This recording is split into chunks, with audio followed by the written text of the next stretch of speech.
Today I'm going to be showing you how I made a really basic application which just teaches students, I've used it with my own, just the basics of setting up a user interface in PyQt5 and also just some really basic code in the back end of this. I've just done this where you just put your name and age in, you click submit and it's going to show you your chosen Pokemon. I can actually demonstrate that code actually because I have it open here.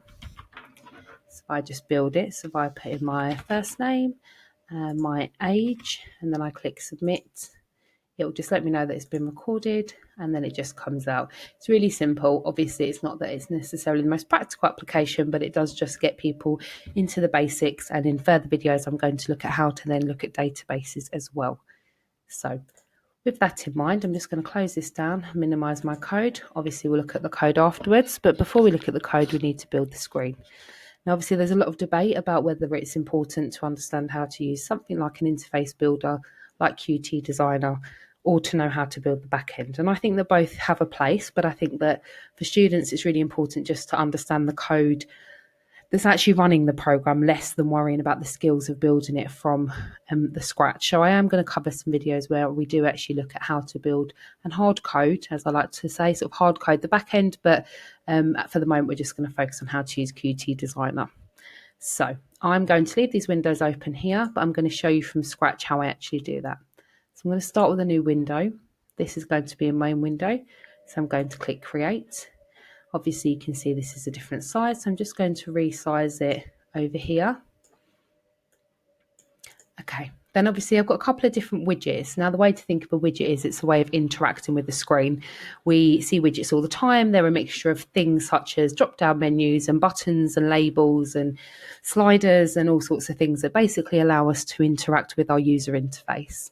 So if we start, I'm going to take a couple here. So I'm going to start with my label, which can be used both for text and also I use them for images, and I'll explain why that method is better later on when we come to it. I'm then going to come along and I'm going to put some line edits in here. Line edits and text edits are quite different. Text edit you can do a lot more with. There are also slightly different methods available for each one. Line edits are perfect for this type of thing, so I'm going to start with those and then we will look at text edits in further videos.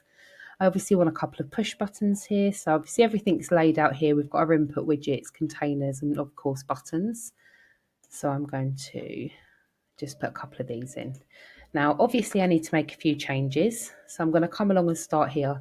The easiest way to do this is to just double click in and then I can replace the text that's inside of here. And I'm going to do the same for age. And I'm actually going to come along and just put these colons on just for visual side. I'm also going to show you a few things we changed in the font in just a moment. I'm come along to my push button and I'm going to click submit, and I'm also going to have a clear button.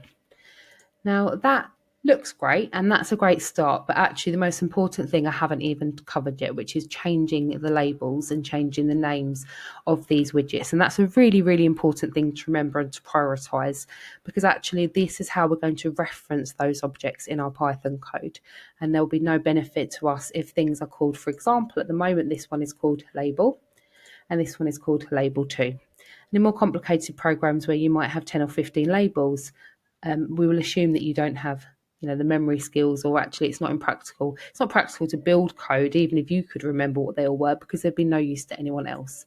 So just like we would in Python or with any programming, we always give things sensible names, things that are actually going to be identifiable. So for this one here, yes, I've changed the content, but I'm actually going to change this. Now everyone builds their own naming conventions, but I just personally like to put LBL and TXT on the ends of things, or BTN. So I'm going to say name TXT. Now, while I wouldn't necessarily need to label these normally because I won't actually be using them to make any changes in my code, it's just good practice to get into the habit of doing it so that you have a consistent way of programming. And this one, of course, is going to then be age TXT. And then for submit, it's obviously push buttons are just as important. So BTN and clear. And obviously you can see the reason that I did label both of those is because I might have things that are in a similar area of my program or have similar functionalities, but one might be a button, one might be a label. And so I do just like to use these naming conventions because I do think it makes it a lot easier. Okay, so that's my first screen done. Obviously, as you can see, I haven't given it a name. At the moment, it's still called main window. So I'm actually going to change this one, and I'm going to call this Pokemon generator. You're never too old for a Pokemon generator. Okay, and I'm also going to save this file now before I move on to my next one. Now, as you can see, I can have multiple files open here, and sometimes I will have up to 10 open. So that part of the reason is that I can just check with consistency. So just ensure that you're clicked on the one that you want to be working on any given moment. So I'm just going to come along. I'm going to save as, and actually I've got a number of projects. I'm going to create a new folder just so that I can keep my code separate as I develop. I am possibly one of the worst people for keeping my code in order, so this is something that I'm trying to work on for myself. So I'm going to call this homepage or home. Yeah, homepage would be great. And this will automatically save as a .ui file. Okay. Just before I move on to the next one, obviously we can see that the font here is quite small. So I'm just going to change this a little bit. Now you can of course do it in groups. You can do it one at a time. I'm just clicking and dragging across to highlight multiple, and I'm just going to come down and then I'm just going to change my font in this area. If anyone has ever used Visual Basic, you'll start to recognize this kind of format and the way that things are done. I then just need to drag my box out a little bit because I need to make sure that it's big enough for this new space.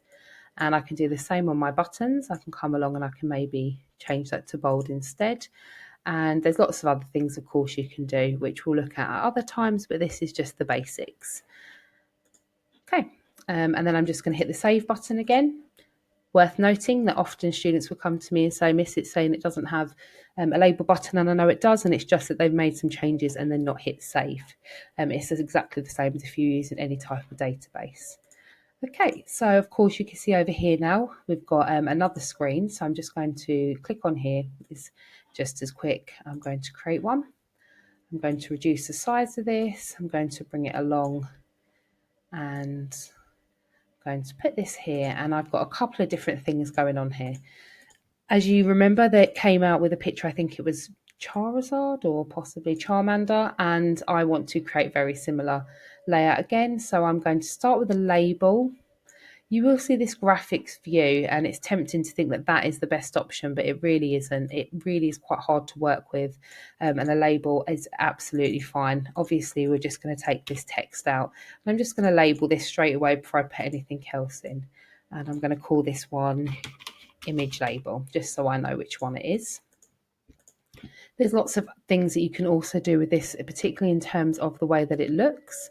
I quite like to put a frame on things just in case, for example, in this scenario, it just means that I'm clear about where that image is going to be going, and it can make it quite handy for formatting purposes. I hadn't done that here, but actually it's something that I would normally do. I'm going to put a push button on here, and this is just so that I can demonstrate to you how to get things to go back. And then of course I need another couple of labels to go here and here, so I'm going to put them on here, and of course I'm going to label everything properly. So I'm going to come up. It's really tempting to just, especially when you're new to it, and just to fly through it, but believe me, you'll realize why it's important to come along and make the time to do this. Now this one is going to be age label, and this one is going to be name label. Now please note that these have the same name, but they are different files, and when I'm referencing them, it will pick up, and we'll talk about object-oriented programming and the way that we feed this file through into the class so that it's able to pick up all the code essentially, because this is just code. Qt is just giving us a way to visually represent it, but there are set syntaxes that create labels and create windows, etc., create the geometry and so on.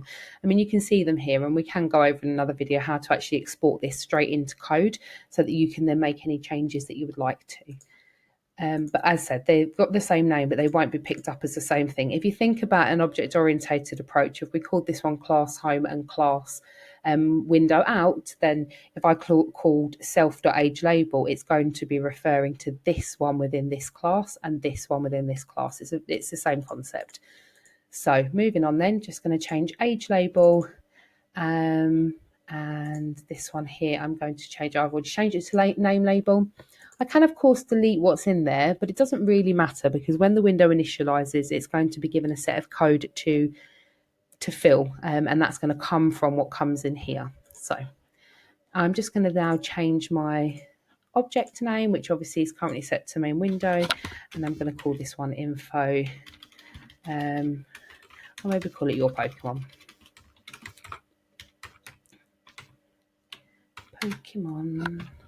Okay, lovely. Right, I think I'm pretty happy with that. So I'm going to make sure that I save this. Of course, it's a new one. So just for consistency, I'm going to put info output. Of course, that's because this is going to output the info I take from in here. So again, it's really important with all file names to save them correctly and with meaningful names. And then we're going to save that. Lovely. So that is enough now for us to be able to go in and start building our code. So I'm just going to stop here, and in a couple of moments I'm going to build my code.